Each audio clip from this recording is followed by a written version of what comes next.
أجمل صلاة تروي حديثا مريقا وضياء.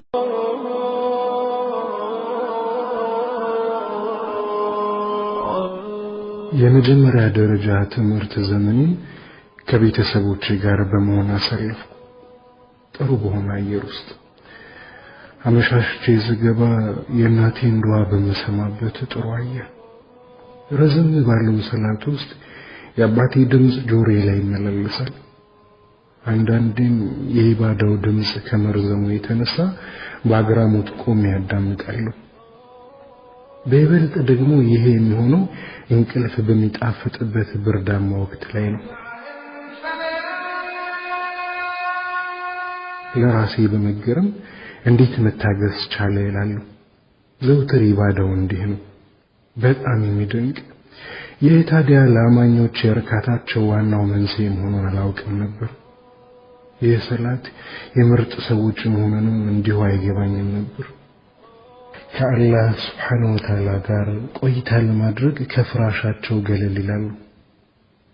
በወታደራዊ ትምህርት ቤት ለብዙ ጊዜ ካሳለፍኩ በኋላ ይሄው አሁን ትልቅ ሰው ሆኛለሁ። ከአላህ ሱብሓነሁ ወተዓላ መራቄም በዚሁ ልክ ነው። በተለያዩ ጊዜያት ከሚለገሱ ምክሮችና ጆሮዬም ላይ ከሚያቃጭሉት ቃላቶች ጋር ትምህርቴን ካጠናቀቅኩ በኋላ ከምኖርበት አካባቢ ርቆ በሚገኝ አንድ ከተማ ስራ ጀመርኩ። በጅምር ላይ ከስራ ጓደኞቼ ጋር ያደረኩት ትውውቅና መግባባት የሩቅ ሰው ስሜትንና ባይተዋርነቴን ቀንሶልኛል። ይሁን እንጂ የቁርአን ድምጽ ከጆሮዬ ራቀኝ። ለሰላት የሚቀሰቅሰኝና የሚያበረታታኝ የእናቴ ድምጽ ተቋረጠ። ከዚህ ቀደም ኖሬ በማላውቀው ሀገር ብቸኛና የሩቅ ሰው ሆኜ መኖርን ይዣለሁ።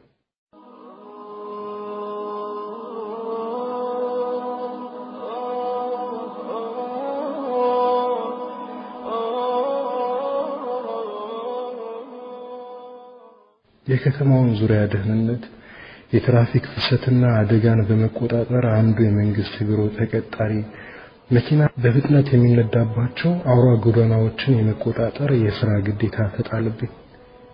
በመንገድ ላይ ችግርና አደጋ የሚገጥማቸውንና እርዳታ የሚያስፈልጋቸውን እንዲሁ ለመርዳት ስራዬን አንድ ብዬ ጀመርኩ።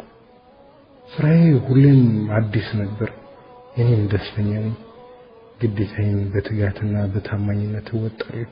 ነገር ግን በተለያዩ ማዕበል የሚታመሱ ወቅቶችን ማሳለፍ እርግጥ ነው።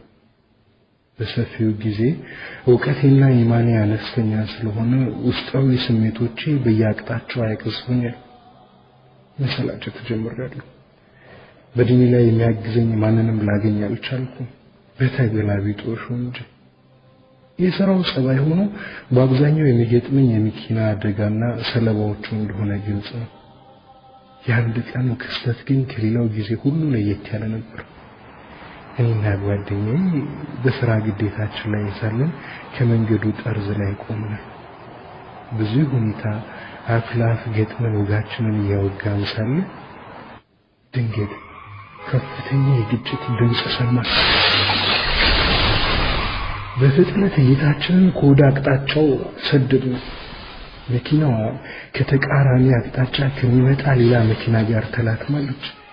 የአደጋውን ሰለባዎች ለማዳን ወደዚያው ፈጠንን። ፍጹም ሊወሳ የማይችል ከባድ አደጋ። ሁለቱ ሰዎች በአደጋው በጣም ተጎድተዋል። ከመኪና ውስጥ አወጣናቸው። በአንድ ጎን አንጋለን ጋደም እንዲሉ አደረግናቸው። ወደ ሌላው መኪና ፈጠንን። እስትንፋሱ እስከ ወዲያኛው ተቋርጦ አገኘነው። ወደ ሁለቱ ሰዎች ተመለስን። በጣር ሞት አፋፍ ላይ ናቸው።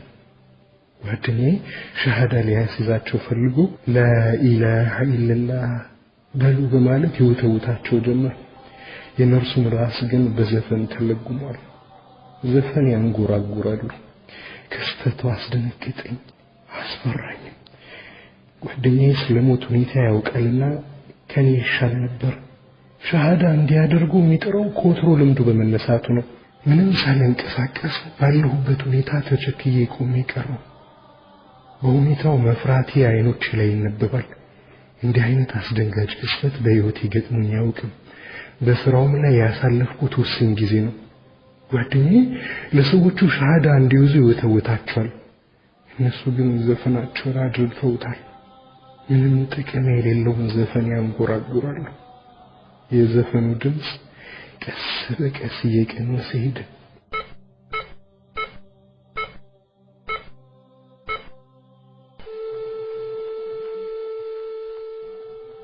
የመጀመሪያው ጸጥ አለ፣ ሞተ። ሁለተኛው ሰው በሞት ተከተለ። ዘፈኑም ወዲያው ተቋረጠ። ሕይወታቸው አከተመ፣ ሞቱ፣ ዱንያን ተለዩዋት። ወደ መኪናው ላይ ሰቀልናቸው። የተወሰኑ መንገዶችንም በዝምታ ነጎደ። የጓደኛዬ ድምፅ ዝምታውን ሰብሮ ስለሞትና ስለመጨረሻው ሰዓት አስደንጋጭነት አወገኝ። የሰው ልጅ መጨረሻ በጥሩ ወይም በመጥፎ ይሆናል። የዚህ ህይወት ማውቂያ ደግሞ ሰውየው በህይወት ዘመኑ ሲሰራ ስለነበረው ነገር ማመላከቻ ነው ብሎ ንግግሩን ቀጠለ።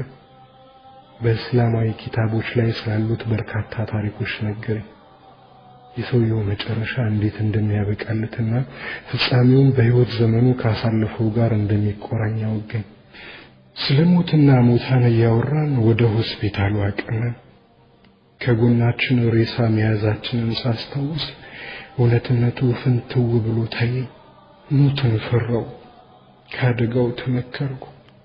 የዚያን ቀን የፍራቻ ሰላትን አላህን እየፈራው ሰግዱ።